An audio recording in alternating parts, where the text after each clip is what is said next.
Hello and welcome to this short version of One Up One Puppet. It's mainly going to be a quick review, but before that there's a thing that I'd like to bring to your attention. A few weeks ago I went to a retro gaming night in Wakefield, West Yorkshire. It was excellent fun and there were all sorts of games and devices to play on, from a Commodore 64 running Bubble Bobble, which is still an amazing two-player game by the way, for anybody else who wants to know these sorts of things, all the way up to PlayStations running Tekken, Gran Turismo and all sorts of things. It was only £2 to get in, and under 18s were allowed until 7 p.m, whereupon they turned into pumpkins promptly, or... No, I'm making that bit up, they just had to leave, because it's a pub. It's run by a great bunch of people and for a great cause. All of the money goes to the charity Andy's Man Club, which exists to help men deal with mental health issues, something I strongly support, as I have my own mental health issues. The reason I wanted to mention it now is they're having another retro gaming night on the 31st of August in the same place in Wakefield from 4 p.m, and again all the proceeds are going to Andy's Man Club. I'll leave all the contact details in the description below. I would strongly recommend you come because it was great.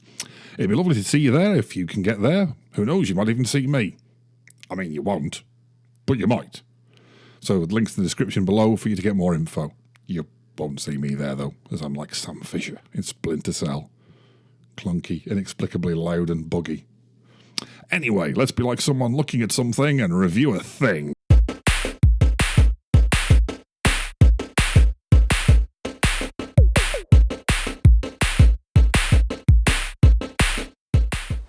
This is my review of the latest DLC for Forza Horizons 4. This is all based on my version, which is why there's some blurring of some of the details. I don't want all the nutters on the internet knowing everything about me. I would have death threats from virgins the world over then, as it is I only get death threats from my family at the moment. So, I suppose that's positive. So, Forza Horizons 4. As a brief recap for the fact fans in the audience, this is an open world race game that very much wants you to have some fun while you're racing. It's made by British developer Playground Games and is based on the main Forza motorsport engine from Turn 10. To say that it's some ways reminiscent of Project Gotham would certainly not be untrue, and I love Project Gotham. I will say right now that I also love all racing games, most racing games. If you ignore games like Fallout and Fable, I've probably played Forza Horizons 3 more than pretty much anything else in the last few years. So before we get to the DLC, my potted review of Forza Horizon 4 is quite simple. It's great fun, looks amazing, yet somehow isn't quite as much fun as the previous installment. It's kind of hard to put your finger on why, but I think it's simply that it's very similar without much new. It's a bit like a friend who's recently become a new parent. It's still them, the person that you know well, but somehow a little bit less more fun than they used to be, and all they want to do is talk about their child. Also, it's because of the massive loss of independence and sleep that they're adjusting to. And the biblical amounts of poo. That's probably something to do with it as well, isn't it? Yeah. On to the DLC. In Forza Horizons 3, the final expansion was Hot Wheels Cars and Track. It was good fun and very, very silly. True to this, the second expansion for the new game, Forza Horizons 4 again, is based on a child's toy, Lego. The brightly coloured plastic blocks that are amazing for making things, including spaceships, horrible rattling noises inside a vacuum cleaner, and startling bruises underfoot. In this, you commence with a typical Forza Horizon sweeping start where you drive a few different vehicles as you're given a chance to look around and see what you're playing with in a sweeping vista. It's a fairly big area and the detail is amazing. I particularly like the effort that's been put into the map screen. It looks like a Lego island that any child would love to have. The downside here is that there currently only seems to be 3 new Lego cars, the Mini Cooper, that you start off with, which is inexplicably 4-wheel drive, but let's not start me on that. We could be here all week. I am a bit of a car nut. You also get a Ferrari F40 and a McLaren Senna. They round up all that you currently seem to be new Lego cars. You can use the cars that you already have, of course, in the game. There's something wonderfully incongruous in blatting through a Lego landscape, knocking things hither and thither in a realistic model of a Ford Escort Mark II.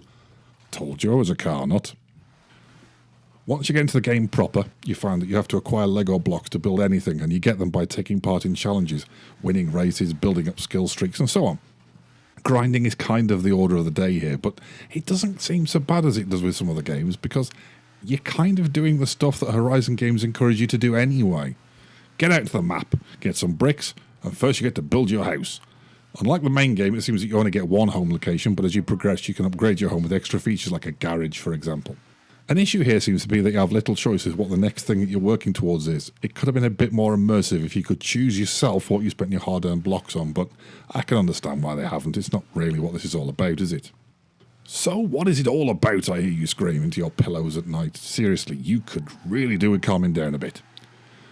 Well, what it's about is having some fun for a bit. That's kind of it. The spot on the sound of the blocks being knocked down by your car, allied with the visuals making a laugh from the outset.